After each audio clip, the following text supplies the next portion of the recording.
क्या है होली, क्यों मनाई जाती है होली, क्या अर्थ है होली का, सनातन धर्म के अंदर क्या पौराणिक कथा है होली के पीछे, सारी जानकारी देंगे आपको। बने रहना वीडियो में अंत तक। बोलो सतगुरुदेव की जय हो, बंदी छोड़ कबीर साहिब की जय, बंदी छोड़ गरीबदास जी महाराज की जय, स्वामी रामदेवानंद जी महाराज की जय, बंदी छोड़ सतगुरु रामपाल जी महाराज की जय हो। सत साहेब सभी भाइयों और बहनों को।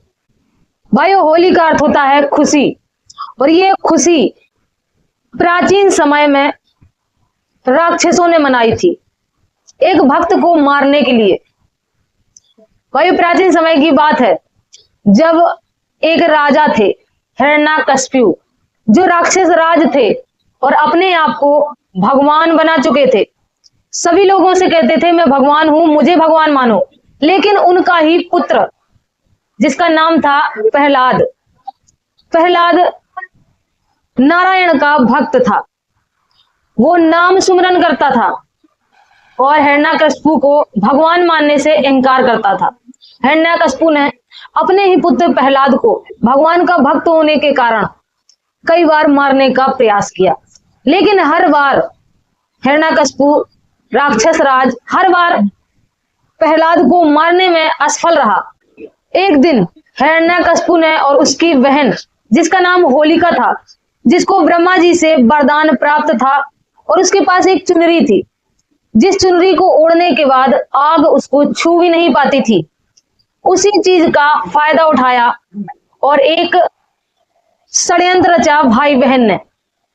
और किस तरीके से षड्यंत्र रचा, एक बुआ ने अपने ही भतीजी को मारने के लिए सारा षड्यंत्र रचा गया, सुनियोजित चाल चली गई, दैत्यों को बुलाया गया, राक्षसों को बुलाया गया और लकड़ियां इकट्ठी करवाई गई और उसमें एक भक्त को जलाने के लिए खुशियां मनाई गई, रंग उड़ाए गए, ढोल ताशे बजाए गए, राक्षस खूब झूमने नाचने लगे। और होलिका का षड्यंत्र था कि उसी नाच गान करते करते भक्त प्रहलाद को मैं बहला फुसला के अपनी गोद में लेके लकड़ियों पर बैठ जाऊंगी और पीछे से तुम लोग आग लगा देना। भाइयों, ठीक उसी प्रकार काम किया गया। होलिका ने चुनरी ओढ़ी और प्रहलाद भक्त को अपनी गोद में लेकर लकड़ियों पर बैठ गई, और लकड़ियों पर बैठने के बाद पीछे से दैत्यों ने उसमें आग लगा दी। आग जलने लगी, लेकिन भगवान के नाम के जाप के प्रताप से भक्त प्रहलाद की जान बच गई। आग प्रहलाद भक्त को छू भी नहीं पाई और होलिका की चुनरी उड़ गई, और जैसे ही चुनरी उड़ी होलिका भर भर भर आग में जलने लगी। भाइयों, ये तो थी एक भक्त को जलाने की साजिश, जिसमें खूब हुड़दंग काटी गई थी दैत्यों के द्वारा कि आज एक भगवान का भक्त जल जाएगा और हम दैत्यों की जीत हो जाएगी। लेकिन भक्त प्रहलाद भगवान का नाम सुमरन करते थे, जिसकी वजह से उनकी जान बची, उनकी रक्षा हुई। लेकिन आज का समाज जिस तरीके से होली का त्योहार मनाता है, ठीक उसी तरीके से मनाता है जिस तरीके से दैत्यों ने एक भक्त को जलाने के लिए प्रयास किया था। भाइयों, इस होली से हमें ये सीख लेनी चाहिए कि एक भक्त ने भगवान का सुमरन किया, उसकी रक्षा हुई, तो हमें भी भगवान का नाम सुमरन करना चाहिए, ना कि उन राक्षसों की नकल उतारनी चाहिए जिस तरीके से उन्होंने लकड़ियां इकट्ठी की थी और होली मनाई थी, खुशी मनाई थी, नाचा गाया था और रंग उड़ाया था। आज जितने लोग होली के दिन ये लकड़ियां इकट्ठे करते हैं, उन्हीं दैत्यों की तरह लकड़ियां इकट्ठी करते हैं और रंग उड़ाते हैं, डीजे बजवाते हैं, ढोल बजवाते हैं, डांस करते हैं, तो ये काम ठीक उन्हीं राक्षसों का है। भक्त प्रहलाद ने कहीं पर भी लकड़ियां इकट्ठी नहीं की, ना आग लगाई और ना ही किसी को रंग लगाया। भक्त प्रहलाद ने सुमरन किया था, जिससे उनकी रक्षा हुई।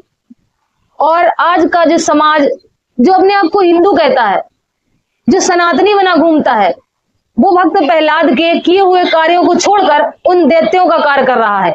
तो आप स्वयं समझ सकते हैं, जितने लोग भी आज होली के दिन होली जला रहे हैं, सारे वही काम कर रहे हैं जो दैत्यों ने किए, राक्षसों ने किए। तो आप स्वयं विचार करें कि आप एक भक्त हैं या दैत्य हैं। भाइयों, आज हर चौराहे पर कौंटलों लकड़ियां जलाई जाती हैं, जिससे उठने वाला धुआं वायु प्रदूषण करता है। इससे कोई फायदा नहीं, सिर्फ और सिर्फ प्रदूषण ही होता है। और दूसरी तरफ रंग लगाते हैं, किसी का चेहरा लाल कर देते हैं, किसी के कपड़े खराब कर देते हैं, किसी की आंखों में रंग भर देते हैं, किसी की आंख का इन्फेक्शन हो जाता है, हुड़दंगबाजी करते हैं, लोगों का अपमान करते हैं। कई लोग तो होली के दिन कसर निकालते हैं, साल भर की जो दुश्मनी होती है वो होली के दिन निकाल लेते हैं। रंग में कोई ना कोई ऐसा केमिकल मिला के चेहरे पे लगा देते हैं कि सामने वाले का चेहरा खराब हो जाता है। भाइयों, इस तरीके से आज जो होली का स्वरूप बन चुका है बहुत ही खतरनाक बन चुका है। इसमें ना तो भक्ति से कोई लेना देना है, ना ही भगवान से कोई लेना देना है, सिर्फ और सिर्फ समाज में एक बहुत ही गलत छाप छोड़ गया है। आपको करना क्या था? आपको करना क्या था? आप ये भूल कर सारे उल्टे चाल चल रहे हैं। आपको चाहिए था कि जिस तरीके से भक्त प्रहलाद ने भक्ति की, सुमरन किया, उसी तरीके से होली वाले दिन आपको सुमरन करना था परमेश्वर का। भाइयों, आज वर्तमान समय में संत रामपाल जी महाराज के भक्त हैं। भाइयों, संत रामपाल जी महाराज के भक्त मात्र भक्त प्रहलाद के ही आचरणों पर चलकर शांति पूर्वक बैठकर सत्य नाम का सुमरन करते हैं, सच्ची होली मनाते हैं, हुड़दंगबाजी बिल्कुल नहीं करते। जिस तरीके से भक्त प्रहलाद ने नारद जी को गुरु बनाया था और नाम जाप किया था जिससे उनकी रक्षा हुई, उसी तरीके आज पूरे विश्व में सिर्फ एकमात्र सच्चे संत जगत गुरु संत रामपाल जी महाराज हैं, जो अपने भक्तों को सच्चे नाम का उपदेश देते हैं, जिसको हम सत्य नाम कहते हैं। और उनके भक्त उस सत्य नाम का जाप करते हैं और जाप करने से संकट पर उनकी रक्षा होती है।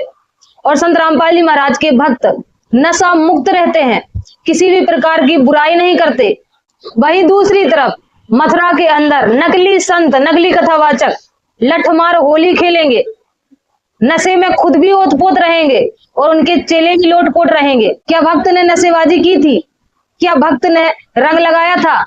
क्या भक्त ने लठमार होली खेली थी? तो भाइयों, ये सारे के सारे मनमाने आचरण हैं। इनके करने से ना ही आपको सुख होगा, ना ही आपको शांति होगी, ना ही समृद्धि होगी, और ना ही धन की प्राप्ति होगी, और ना ही आपके संकट में आपकी रक्षा होगी। अगर आप वास्तव में भक्त प्रहलाद की तरीके रक्षा चाहते हैं कि संकट पड़ने पर भगवान आपकी रक्षा करे, तो इस तरीके के ये मनमाने आचरण, हुड़दंगबाजी और ये सब जितनी भी क्रियाएं आप कर रहे हैं सब छोड़िए। और जगत गुरु तत्वदर्शी संत रामपाल जी महाराज एकमात्र पूरे विश्व के अंदर पूर्ण संत हैं। बार बार कह रहे हैं, एकमात्र तत्वदर्शी संत हैं संत रामपाल जी महाराज। उनकी शरण में आइए, उनके सत्संग सुनिए और अपने शास्त्रों से मिलान कीजिए और शास्त्र अनुकूल साधना कीजिए, सत्यनाम मंत्र का जाप कीजिए। उसके बाद आपकी रक्षा भक्त प्रहलाद के तरीके ही होगी और मोक्ष की प्राप्ति भी होगी। तो भाइयों, इस होली के अवसर पर सच्ची खुशी मनाएं, सच्चे सतनाम का जाप करें। मिलेंगे नेक्स्ट वीडियो में, तब तक के लिए सत साहिब।